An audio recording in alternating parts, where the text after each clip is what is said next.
Well, hey everybody, I'm Jan Erickson from Stepping Aside, and welcome to As Above, So Below, a Rune and Tarot divination for Monday, the 4th of July, 2022. Well, happy 4th. We got to see our grandkids this weekend, and that was a whole lot of fun. We got to spend a lot of time with them, and had they two of them have birthdays this month, and we're not going to be able to be there during that time, so we went ahead and arranged to go sooner. Um, we were hoping for next weekend, be a little bit closer to the birthdays, but they've got some other things going. So we went this weekend and got to have a grandma and grandpa birthday party with the kids. And we brought a cake that my husband made, and that was fun. And just had a great time with them. So anyhow, I hope you had a good weekend, and I hope if you're off today, you get to stay home for the 4th. Hope you can get outside and work in the garden, or just enjoy your home and property and all of that. Or you get to get out and do something fun, safely, of course, because COVID seems to be rising everywhere right now.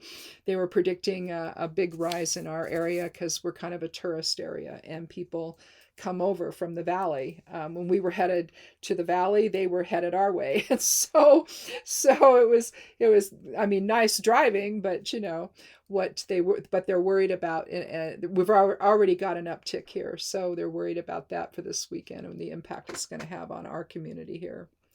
But, so do whatever you're going to do safely is what I'm trying to say here. But then you know that. So anyway, I don't need to say a word. Let me move my keyboard out of the way here, and let's get started on today's esoteric influences. From the blog, all the stuff I put up for the week are up. All 4 posts: the weekly numerology, the esoteric influences, the ascendant rays, nodes, and aspects influencing the week are up. And did I say numerology? Oh no, correspondences, daily correspondences for work and magic. That's also up there. It's just a nice way to get it all in one spot. All the different lunar phase and where the sun is, and just all the different mansion of the moon and the polarity, the elements, everything that can influence. It's just nice to have it all in one spot. I hate to have to go look up everything everywhere. I just want to know, okay, what's on the menu for today if I was going to do some kind of ritual or something. Anyway, that's there on the blog if you want to look at that. There's also another version on Medium, and also another version of esoteric influences over there as well. Patreon, there's I put these up over there, but also the videos I do up over there. But I also put up a version of the correspondences that also includes recommendations for what you might do on a particular day for a particular reason, just as ideas only, right? So you can check all that out if you want to. That'd be cool. Let's see. Let me get my keyboard in a better spot here. I don't know what's going on. I did something in here. I was moving stuff around, and I don't know what I did, because it's been too long since I've been in this room. So been a few days. So anyway, let's go ahead though and look at today's esoteric influences. We have, with the 4th, we have a 4 numerology for the day itself. Now that's not life path. That's different. You take the whole date to figure that out. So we're looking at pragmatism, grounding, patience, structure, and hard work. The rune today from the esoteric influences is Ingus, or the seed. It's sudden release of energy. It's about gardening, fertility, inclusion, potential, inner focus, DNA, genetic inheritance. It's that concentrated energy, if you will, that then springs into manifestation. The Geomancy rune is acquisitio, or gain. It means goal-oriented, fortune, success, inspiring, overconfidence, maybe excessive behavior on the other side of the lesser ego side of it, I guess. The sun's in Cancer, the moon's in Virgo, and the moon governs magic today. Take care of routine tasks during this period and get organized. The potential is there for success, however, if collaborating with others. That experience may be stressful during this time, and you may need to choose your words carefully today. Evaluate the situation before acting to determine if support or resources are there to meet the challenges that arise. Don't automatically reject opposing ideas from others, and remain open to seeking outside counsel to gain additional insight today. So let's just move this aside a little bit, just in case it corresponds with what we're going to do here today. Let's see, where are my Geomancy runes? They're there. Let's go ahead and take the rune for today, from the Elder Futhark. This is going to be, if this is your first time here, welcome, by the way. And if you've come back, thank you. It's nice to see everybody. But I established the significator for the reading with the runes. So the overall purpose of the reading, or overall focus of the reading, would be the significator. And then I take 3 cards, and then they're usually going to give us a little more information about what the runes are saying to us today. Well, here we have Nathis. It's one of the Norn runes. There's 3. Hagalaz, Isa, and Nathis. Nathis is it's a fire element type of a rune, because like the rune in the Elder Futhark, the rune in the esoteric influences rather today, Ingus, there's the with Nathis, it's the friction within to manifest. So again, it's that concentrated energy that's moving, that's trying to break free. So it really does align energetically, I think, with Ingus. So there's some alignment there. But basically, you're looking at the Norn rune of the future. Hagalaz would be for the past, Isa would be the present moment, and then Nathis is for the future. So it's kind of represents the triplicity of experience if you're looking at all 3 runes there from the Norns. And the Norns, of course, were the ones that gave Odin the runes when he hung upside down from the world tree, sacrificing himself to himself, which means he took out an eye. And I don't know, that's the lore. And so anyway, they to basically gain enlightenment. And so, the Norns then spilled out the runes from the well of Mimir, and gave him enlightenment, basically. But with Nathis, it's the inner friction to manifest. So it's that inner need to make something happen, that inner need to progress, that inner need to create opportunity for yourself, or to take an opportunity and make the most of it that comes your way. So what are we going to manifest today? Is it going to be ego-based, or is it going to be spirit-based? And that's really the question that, if you're looking at the major arcana with the tarot, or you're looking at the runes, those are really soul archetype energies. And so to remind us that we really are a soul in these bodies trying to have some kind of tangible experience, well, we can either get caught up in the experience and react all over the place with the ego, that's lower vibrational self, or we can react with the higher vibrational self, which is the soul. And realistically, how I view both runes, then Elder Futhark would be the higher self kinds of information that we can look at, versus the Geomancy rune, which would be the lower or ego vibrational self that we can look at. So let's see what we have. Oh, okay. Well, we have Fortuna Major, which is going to align well with Acquisitio. Fortuna Major is greater fortune. Fortuna Minor would be lesser fortune. But it's still, oh, where are you? Is this it? No. Well, it's here somewhere. There we go. There we go. There's Fortuna Major. The active principles are reflected in the single dots, and so you're looking at air, or rather water and earth that are active. So you're looking at, you're looking at similar to Pentacles, really, where you're talking about the earth element, and you're talking about your physical grounding, your physicality, your work, your home, your career. All of that is sort of part of the earth element. Well, this is showing that's predominant here, and so you're making your way, and you're successful at it. So you have the inner need then with Nathis to manifest success in your life today, and part of that today with the esoteric influences would also be involving hard work, patience, grounding, pragmatism, being open to other people's ideas to help you get there as well.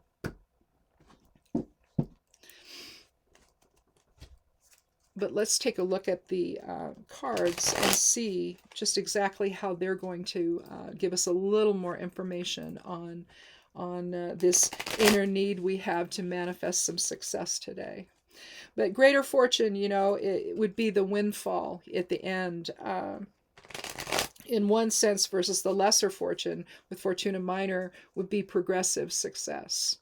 So in a sense, with Fortuna Major, it's the outcome in a way.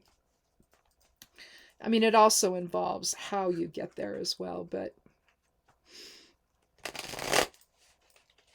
it just seems to be more, and I would think too that it also is more like Ingu's with and also with Nathis, with that sudden release of energy. That is different than with the lesser fortune of Fortuna Minor, which is more progressive. So energetically, it's a little bit different. One's a little more active. One's maybe a little more passive in its expression. Well, we have representations from all groupings in the tarot today. We have the Seven of Swords, the King of Pentacles, and Justice. So you're looking at, in a sense, with the Seven and of Swords and Justice, I'm just going to talk a little bit and then I'll show you the cards. You're looking at a sense of balance with both of them. Seven in particular, with the Seven of Swords, you're kind of leveling the playing field. And then, of course, with Justice, you're finding balance and justice. The King of Pentacles, though, you're looking at someone who is, I mean, if you're looking at today's four energy, you're going to align with that a little bit, because you're looking at authority. You're looking at someone who's concerned about, I mean, he may be just concerned about making his own way and his own fortune, his own greater fortune, but there's a sense with the King of Pentacles, with the idea of the earth element, of thinking about the greater picture and thinking about others. You see the kingdom behind him, even though he's got all of his abundance right here, and he's holding, his large coin in his left hand and his scepter in his right. He's really kind of, I think, more taking care of the kingdom itself. He's a successful older man. He's in authority. He's also concerned with his own legacy.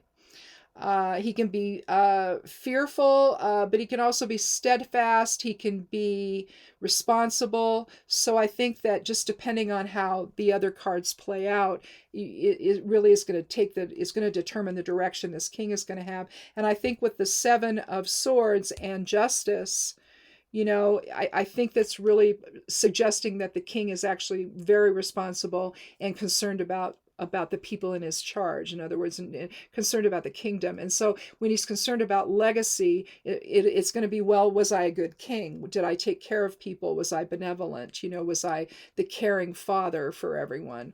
And I guess that's, I don't know. We'll see. I think that probably that's what we're thinking about today. We're thinking about, how do I take care of my family? How do I contribute to that? With the type of job I have, or how I do my job, or who am I when I come home from my job? How am I helping, to create a successful home life for my children, for example? I mean, and I realize I'm making a bunch of assumptions here, that you're married, it's a guy, you got kids, and maybe none of that's the case. But still, even if you don't, you still have a home that you need to take care of, and make sure everything's in working order. Maybe, I don't know, but there's a way to be concerned about what you leave behind for others. And one of the ways that we do that here is to level the playing field, to know how to do that, how to gain strength and how to gain an advantage when maybe you don't, you're at a disadvantage. Here you see the men's, or the king's men over here, either preparing for battle or coming back from battle. It seems to me, though, it's more like they're coming back from battle, because even though he's taken them, they were originally sitting out there. Well, the swords is really, it's an intellect kind of a thing. It's the mental side of things. It's the air element. And so what the swords are really representing here are the battle plans of the king's men. You can see the tents back here, where the king and his men gather and spend the night or what have you, plan the skirmish that they're going to have, plan the attack they're going to have. And you've got this guy who's taking 5 of them, kind of like a thief in the night, basically, although it's not nighttime. But with their backs turned, you see, they left everything out for him to steal. I used to think of it as theft of intellectual property, because I write books, I write a blog, so it's like, obviously theft of intellectual property. Well, maybe. But I think in this sense, the tents and the king's men imply power. That maybe this guy doesn't have. The town may be a very small town, likely is, and so they're not going to have the same level of ability to protect themselves as the king's men would have. They have all the battle plans, they have all the armaments, and the town doesn't have it. The only way to gain an advantage is to use a strategy where you can actually take what's theirs, in this case. But you can also view it as gaining additional knowledge. You have to understand the playing field. I remember the first real job I had out of college. There was a guy that worked there, and because I was new, he shared some things about the place that would make me understand the bigger picture, right? And that's in a sense what the 7 of Swords is asking us to do. If we're concerned about our legacy, if we're concerned about manifesting our success, we've got to understand the playing field that we're in.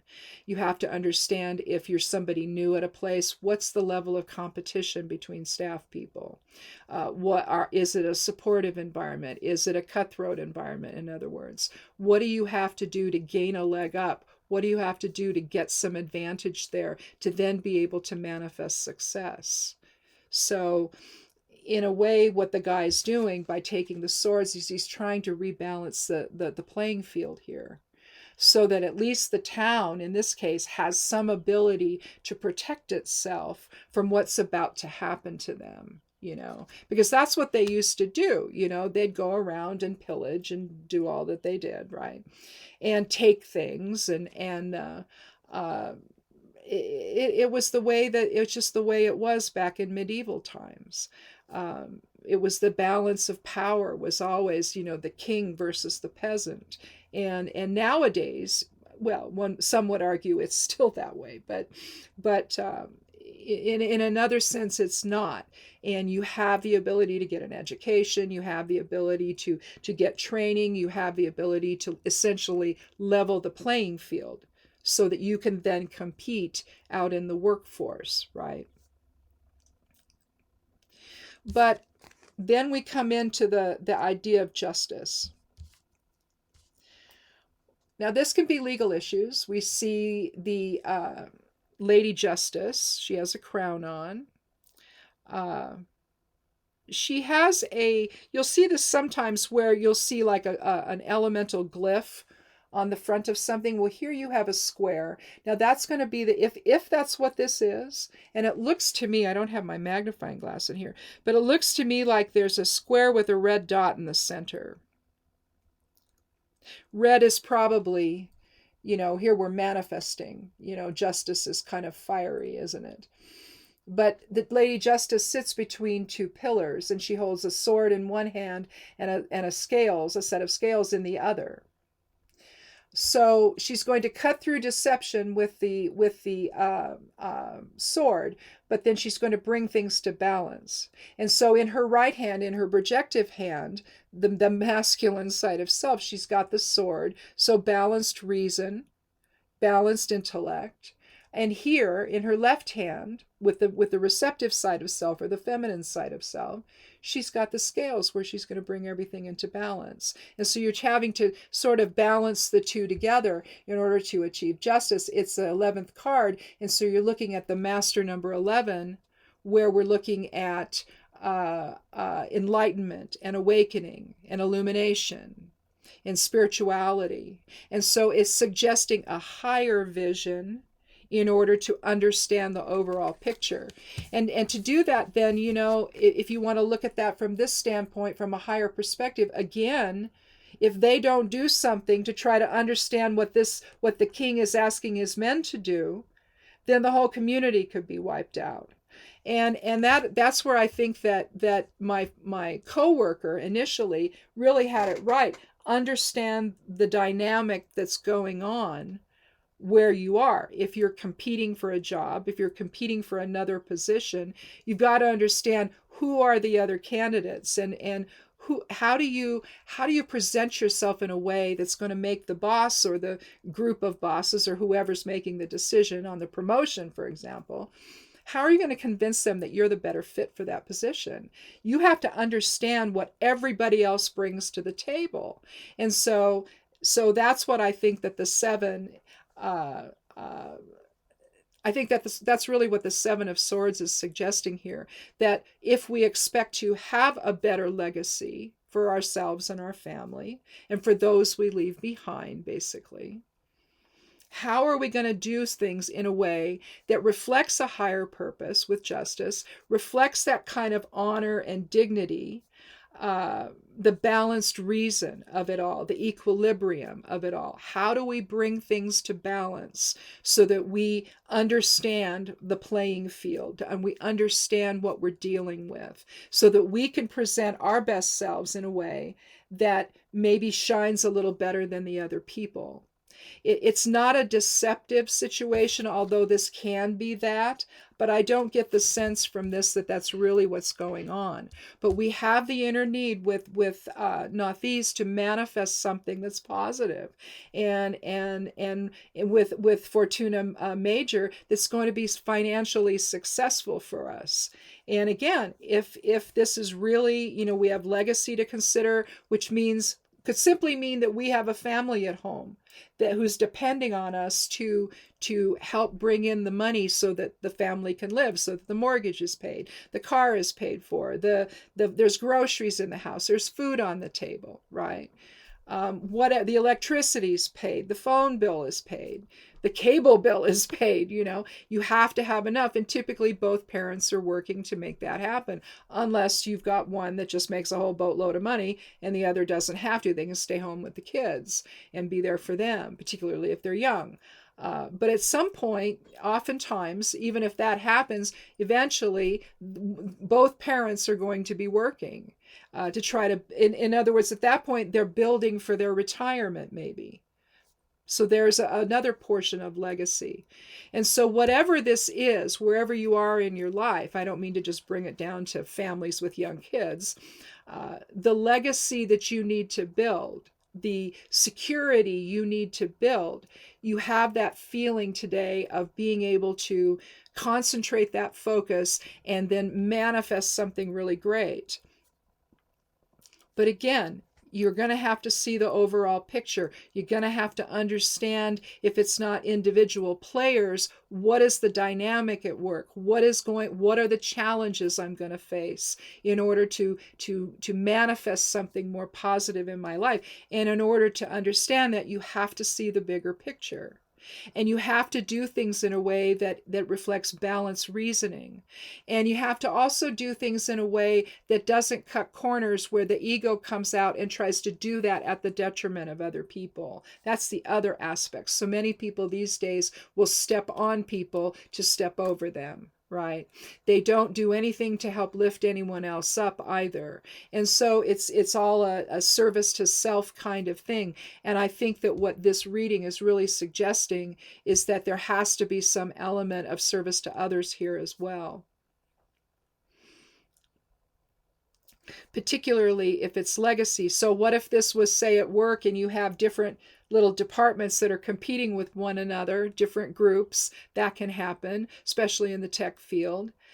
If you're the leader of that group, if you're the team leader or the team supervisor or whatever, you have to understand the bigger playing field so that your team gets recognized, right? So in that regard, that would be the legacy you're leaving behind for that group, right? The people that are under you, that are under your supervision maybe, or under your leadership. So in a sense, there's little legacies we leave behind for others. Are you going to leave them the kind that it says, well, just go ahead and steal from the other groups, and make sure that you do things in a way that are underhanded, to get ahead? Or are you going to have a higher perspective, a soul level perspective, where it says, that doesn't really in the long run help anybody. I mean, maybe you get a temporary fix, but that's all you get. It's like having a bunch of candy or cookies or whatever. You get that temporary energy boost, but then you crash, right?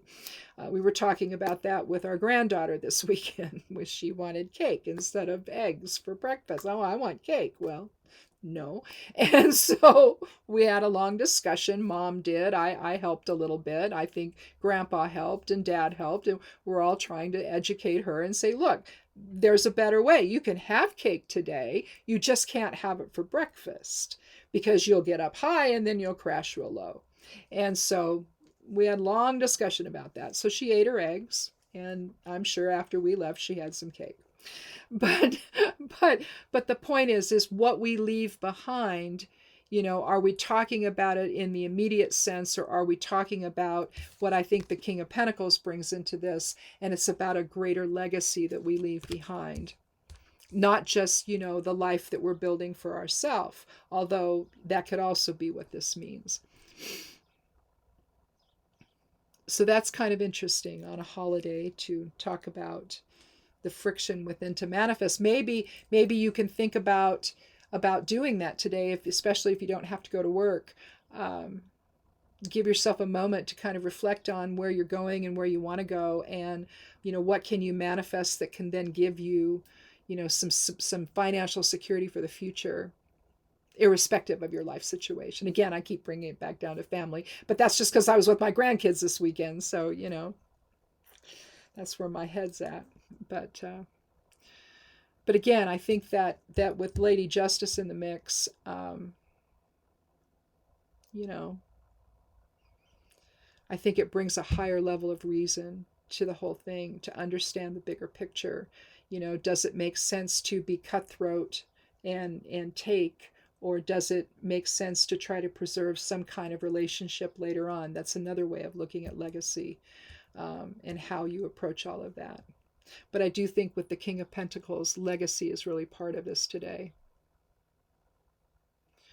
So we've got 11. I hate to add the 11 to the 7, but if we did, that'd be 18, and that reduces to 9. So, which is another spiritual number, also a spirituality, but endings, completion, generosity, spirituality. But usually but 11's a master number, so I generally don't. But basically you're talking about a level of balance that understands the bigger picture. So between those two cards. So I think that's it. I think we've done it. But, have a good day today. If you have to work, well, that's okay. I mean, my mother used to have this. She's always, it's just another day. It would be her birthday. Yeah, it's just another day. It's like, Mom, no, she was a Taurus. I don't know. Sometimes she could fixate and just in ways that just, it's like, well, no. Here's a present. Oh, thank you, but yeah, it's just another day. In other words, don't make a fuss over me. It's like, well, but someone needs to make a fuss over your mother. I mean, I don't know. It's just, so now I'm kind of that way. So yeah, it's just another day. So, but anyway, if you have to work, well, enjoy your day. If you don't, maybe reflect on some ways that you can manifest success. And even at work, you probably get all kinds of ideas of how to do that there if you're there. So anyhow, thanks for watching, and thanks for coming by. And I hope you'll click subscribe if you haven't, and join our little tarot and rune family here. it's just kind of fun to think about other ideas about how to deal with stuff, and that maybe we don't think about otherwise. Um, in any event, come back on Thursday. We'll do this again, and be good to yourself, be good to one another, and blessed be.